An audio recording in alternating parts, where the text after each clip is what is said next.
What's up, guys? Welcome to the Chess Giant. This is Solomon Odell, and today we'll be going over a fascinating game played between Geoff Chandler and Richard Kynoch. This game actually holds a record for the largest number of helpless pin pieces. In the final position, we see a checkmate, while black has 3 pinned pieces that can't even move. It's a really fascinating game, and the final position is unlike anything I've ever seen, so let's just hop right in. Chandler here was playing with the white pieces. The game starts off with e4, c6, here black going for the Carl-Khan defense, d4, d5. We see Chandler push with e5, and now we see bishop f5. This is good opening fundamentals from Kynoch, as it's good to put the bishop on f5 first before playing e6, so that the bishop is not trapped on the back 2 ranks. Here we see knight c3, e6, and white plays g4, attacking the bishop on f5. Here black has 2 options, bishop e4 and bishop g6. Here black played bishop g6, which is by far the better option. The game continues with knight ge2, c5, bishop e3, both sides just naturally developing here, knight c6, and here Chandler takes on c5, which gives up the e5 pawn. And after knight takes e5, Kynoch is actually threatening to play knight f3 checkmate, and the game would be over. So here Chandler wisely decides to play knight d4, centralizing this knight and also protecting the f3 square. Here we see rook c8 and the aggressive bishop b5 check.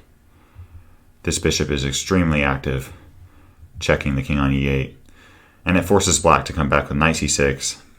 And here we see queen e2. I really like this queen e2 move as it is aimed towards the opponent's king. And here knight f6 was played. I would like to mention that as tempting as the c5 pawn might be for black to take, it would actually be a huge mistake, because if bishop takes c5, here white could play knight takes e6. And after f takes e6, snatch the bishop on c5. We have a very active queen clamping down on the e6 pawn, 2 active bishops. This is just not pretty for black by any means. So after queen e2, we see knight f6. And after castles, for the same reason, black does not take this pawn on c5, but plays bishop e7. And here Chandler pushes with h4. With h4, Chandler is looking to play h5, attacking this bishop on g6. So we see h5 from black, preventing it. And now the simple f3, just protecting the g4 pawn. Here we see knight d7, and now g takes h5. I think bishop takes h5 is better here in this position just because it's more natural, and it helps the black pieces be more coordinated. Instead here, Kynoch played rook takes h5. And this rook is kind of awkwardly placed, and it's not really doing much, right? So here in this position, Chandler continues with rook hg1, putting some pressure on this bishop on e6. And now we see knight takes d4. And after bishop takes d4, queen c7. In this position, Chandler found a brutal sacrifice with the move rook takes g6, snatching up the bishop.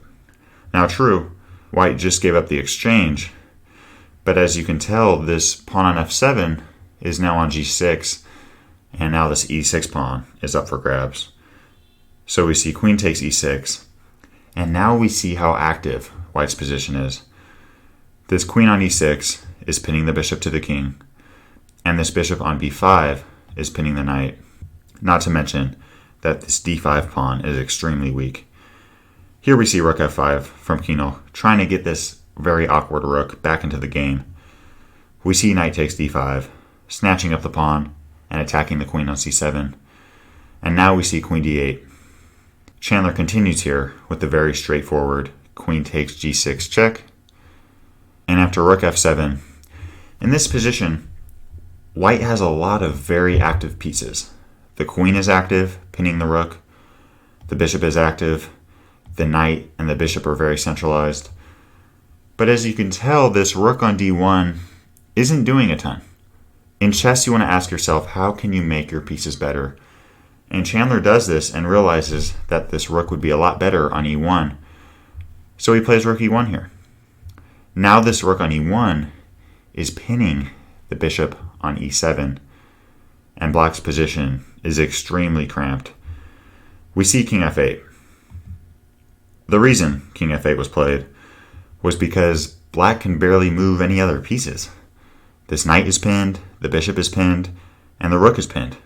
All three of these pieces, the knight, the bishop, and the rook, can't even move. So black plays king f8, trying to give his pieces some more freedom here. But here Chandler creeps in with queen h7, threatening to play queen h7 checkmate, and the game would be over. So here Kynoch is forced to bring the king back to e8. We see queen g8 check, rook f8, queen takes g7, and here after rook f7, white has a very nice mate in 2. Pause the video if you'd like and try to see if you can find it. Okay, assuming you've had the chance to pause the video and try to find it, the mate in 2 here starts with queen g8 check, and after rook f8, knight f6 checkmate, and the game is over. As we can see, this rook can't move on f8 because the queen is pinning it to the king on e8. Same with this bishop on e7 because the rook, and same with this knight on d7 because of the bishop. So all three pieces are pinned here, and we see checkmate. So I hope you guys enjoyed this game. As mentioned, the final position is very unique. I really do find it amazing. Let me know what you guys thought of the game down in the comment section below. And let me know if there's any other games that you want to see on this channel. I do read every single comment, and if you guys send me a game, I will make sure to check it out. Thanks for watching today's video. If you'd like to watch another one, you can click or tap up here. And I've got a lot more high quality chess content on the way. So if you'd like to subscribe, you can click or tap down here. I really appreciate your support.